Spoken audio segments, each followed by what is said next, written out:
Columbus is about to undergo its biggest transformation ever, from a $28 billion data center to Google projects that are happening and more rental units that are coming to be. Columbus is about to change in a way that we have never ever seen. And in this one, we're going to discuss all these things to come to the verdict for one specific question. Is this going to make you want to move to or avoid Columbus, Ohio? Let's go. It feels like I don't know you anymore. I don't understand why you're so cold to me. With every breath you breathe, I see there's something going on. You know, I was talking to a buddy of mine who's in tech, and he said they finally got it. It's finally happening. Now, I was having a salad, and I was super confused. I was like, well, dude, what are you talking about? And he said, Intel, the CHIPS Act finally went through. And I felt kind of silly because I should have known this. I'm an agent. They got $1.5 billion from the CHIPS Act. Now, I'm not going to discuss this too much. I did an entire video on it. I'll put it, it's up here and then also in the description.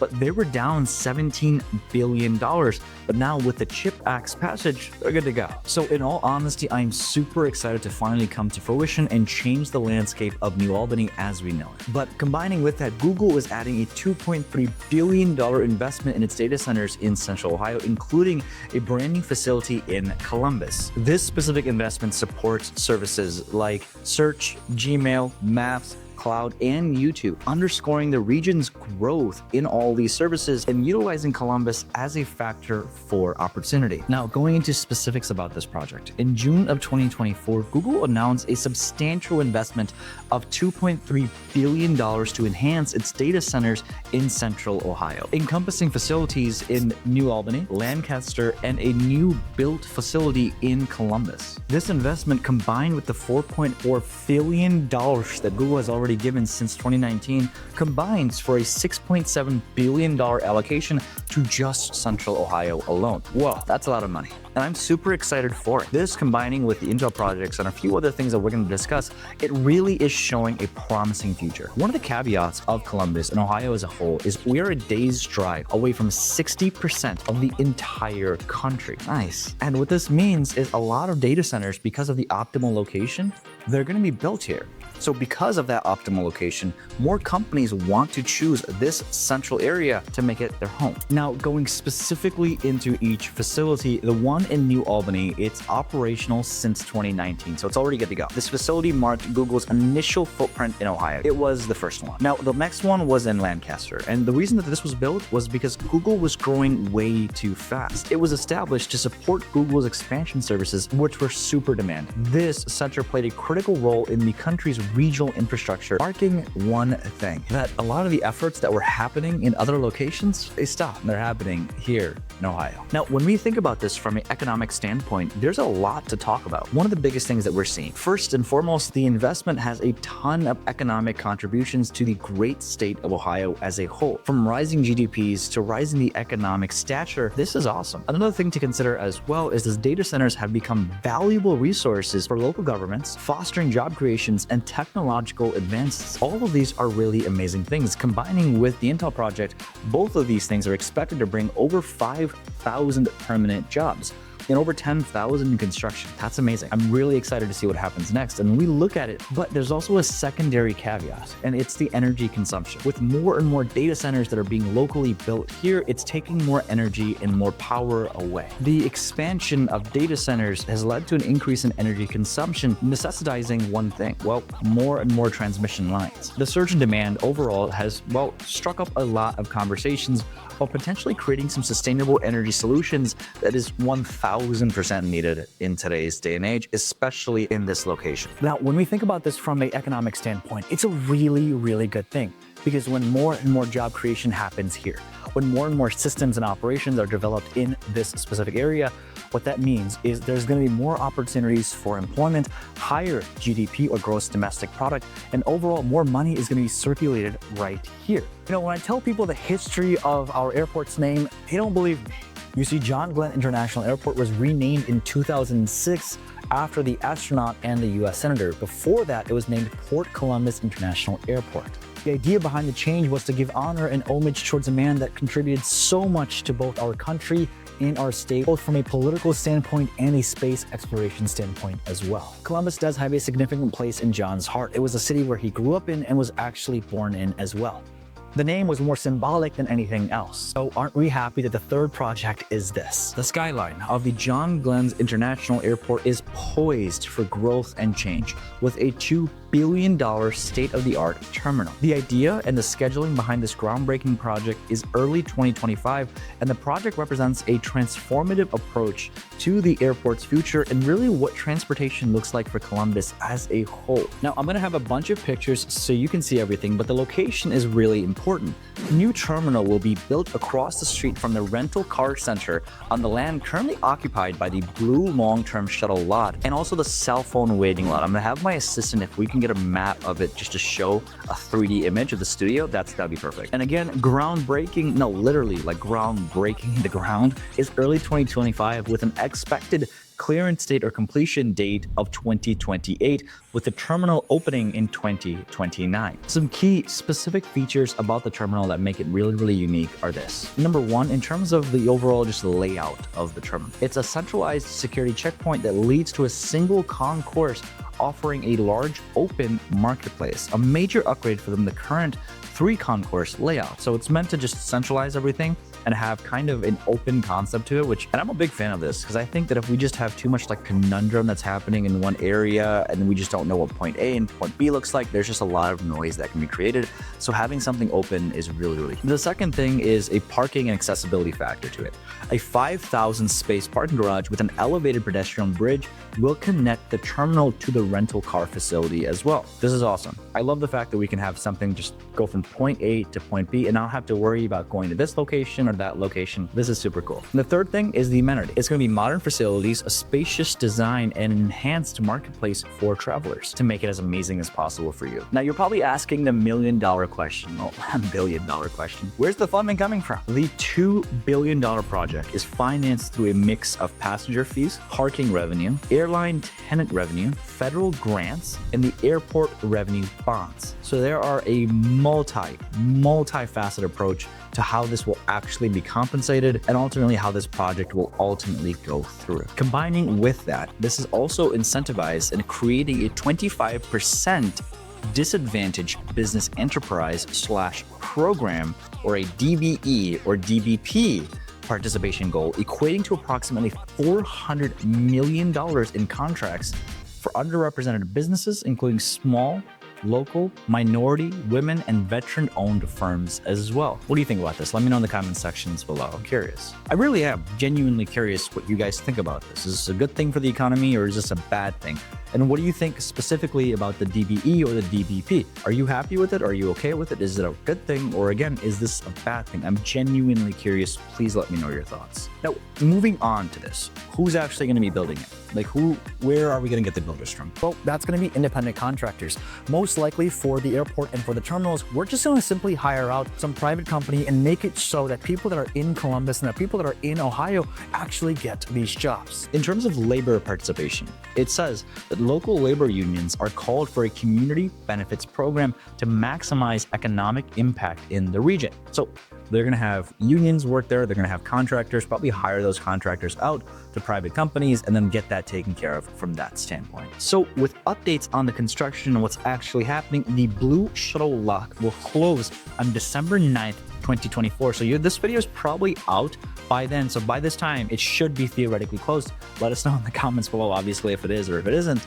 But with a red lot expansion opening the same day to add another 2,550 parking space. And with that, the design development is also released. So the rendering is about 60% completed. And with that, we can see that the design phase includes a sleek, modern terminal integrated with advanced technology and passenger comfort. What does this mean? It means that it's going to look cool and it's going to be really cool for you to sit in. It's as fancy as we can say it. I'm going to try to get a photo of the rendering if we can, just to have it on the screen here so you can get a better idea of it.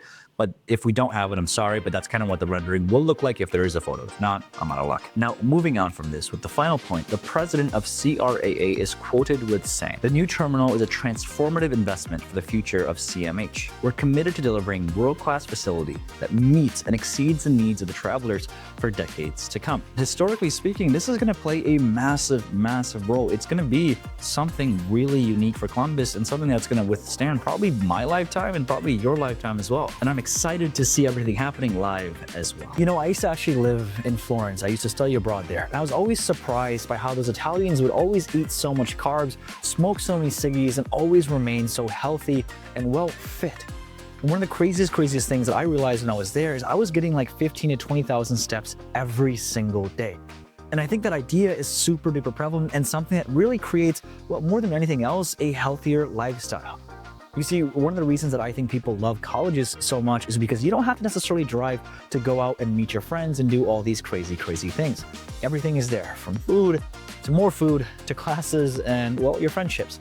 And that's why I think it's super duper important with the concept of live, work, and play all correlate and coincide. TruePoint at Hillard, a $250 million project that's currently underway. This 26-acre project aims to transform the area with new residential units, mixed uses, retail, and space for entertainment as well. Obviously, a $250 million project, it's gonna have a lot of things going on with it all simultaneously. Officially, it broke ground in July of 2023, and this 26-acre project spans from Truman Boulevard near Interstate 270, and it's designed to be Hillard's premier live, work, and play community. What that means, the live, work, and play factor, is all three of those things are going to happen in one location. Man, I love this idea. I think we absolutely need to curate something in which every single thing can be in one location. That's why people love colleges. They said, oh, colleges are my best year. Yeah, because you didn't have to drive anywhere. It's such a shame that you got to drive 20, 30 minutes just to go meet up with your friends versus just meeting in the cafeteria,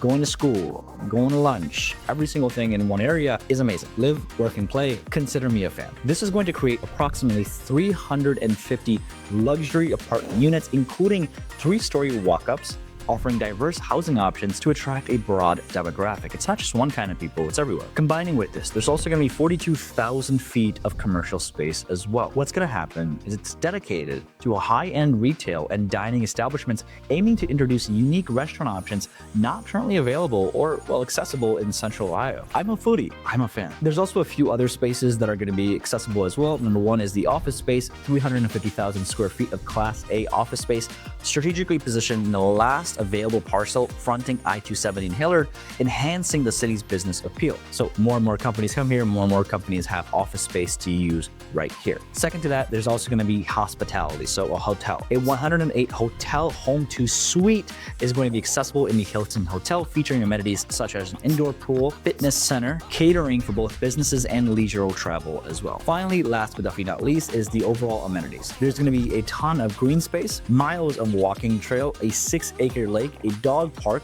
a fitness center. Overall, more than anything else, it's going to promote a work-life balance where you can do every single one of these things at the same place. From an economic standpoint and what's specifically happening in Central Ohio, this makes a massive difference. More opportunities to work, more opportunities to play, more opportunities to live, while also simultaneously giving our home more opportunities of employment. More construction workers, more opportunities of just part-time jobs as well, more people to work in the hotels, more cleaning jobs, and ultimately, with Intel and Google starts building these massive things, more people that are coming here have now more homes as well. That's super rad. Now, the final big project is the Merchants Building. I've discussed the Merchants Building a lot. There's a video that I did on it right here.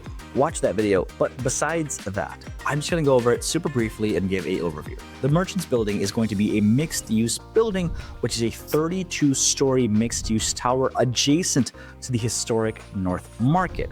I'm going to try to have drone footage so you can see everything, so you have that perspective, but it's scheduled for completion in 2025. It will feature a 162-room hotel, residential units, office spaces, and an expanded market area as well, enhancing the overall frequency of the urban place. Our city could use that. Going into specific details, some key features is its location is situated on 475th North Wall Street, Columbus, Ohio, occupying almost 1 acre of land. Secondarily, the building is a collaborative design effort between Schooley Caldwell and NDVJ, two renowned architectural firms. I'll try to put their information as well on this video so you can kind of see what that looks like. And then the construction timeline is ground broke around 2022 with an estimated completion date of 2025. The biggest issue was that we found human remains, so obviously that had to get cleared up and a few other things, but we should still be good to go. Some key features about it that make it really, really unique, again, just like True Point, is there's a few different factors that are available. Number one is hotel accommodation. The Merchants Building will house a 206-room hotel, providing upscale lodging options for visitors of downtown Columbus. We have a lot of people that call us to obviously purchase homes and they're thinking about moving to Columbus, but usually it's not on the first go around, meaning that they need hotels and spaces to live and kind of get the frequency and the vibe. This I'm a fan of. The second space that's going to be available is going to be the residential units. The development includes a 174 residential units, contributing to the overall growing space and demand in central Ohio and the downtown area. Rents have gone up, home prices have gone up, we need more buildings. The third thing is office space. Approximately 65,000 square feet of space will be built for offices. It's meant to redefine and kind of bring about a certain aesthetic that really isn't prevalent in downtown Columbus as of right now. Remember, all of these projects have one key word that's super important: rejuvenization. Make that starry if you want. I really like this idea of rejuvenization as well, because rejuvenization means it was already juvenized and we're actively working to make it better, stronger, and even healthier and more economically diverse. It's super cool to me that all these projects, albeit they don't have one specific landscape and one specific economic impact, have so many varieties and so many different things that they're all correlating and coinciding with. Second to last is the North Market expansion. The project plans to add 15,000 square feet over 2 stories to the existing North Market, accommodating 8 to 9 new vendors, enhancing the market's offering. In the building, there's a lot of local amenities. It's going to offer a patio, a new plaza creating vibrant spaces, and I think, I'm not 100% sure, I'll have to do some more digging on this, but also a pool and kind of that communal space as well. From an economic standpoint, the project went up in cost. Originally, it was expected to cost around $345 million. Now it's expected to cost around $430. This is a good thing, number one, because more jobs, more, it's boosting the local economy. But number two, it also means that overall the cost of everything is going to go up as well, especially the building, because it costs more to build it, meaning they have to take care of that from a financial standpoint, meaning charging more rent and charging more hotel money, if that makes any sense at all. But when you think about this from a construction and development standpoint, there's a few cool things that I want to read to you what specifically is going on. The project has already received substantial support, including a $34 million tax credit from the state of Ohio. This backing highlights the project's importance for the state's economy and ultimately how much every single person wants this project to happen. Really cool stuff. And I'm a fan of the fact that we have more opportunities of growth and employment and injection of overall utility. Those are the 4 biggest projects. Some local, smaller projects that I can talk to you about in less than a minute are this. Number 1 is the Skiatos Peninsula Amphitheater. It's going to be coming about. A lot of cool things are happening with it. While everyone is aware of this, few realize the grand opening of a 5,000-seat amphitheater alongside the Skiatos Peninsula will actually be happening. From concerts to movie nights to local productions, it's going to be super awesome. The second thing is the Franklinton's Market District. What's really, really cool about this is they're going to develop a new 3D printing lab and metalworking workshops as well. So obviously it's going to be one of those creative factors where a lot of people get to go and sort of experiment and try things along. The third thing is Westerville's Hanby Nature Center. For outdoor lovers, Westerby Hanby Park, Hanby, English is my 5th language, don't be mad at me. The Hanby Park will unveil a state-of-the-art natural center and expansion trails, perfect for both kids and family. I'm a big fan of parks. I love going to parks with my family. I want to get a dog. I just have to convince all the women in my life that it's just the right thing to do.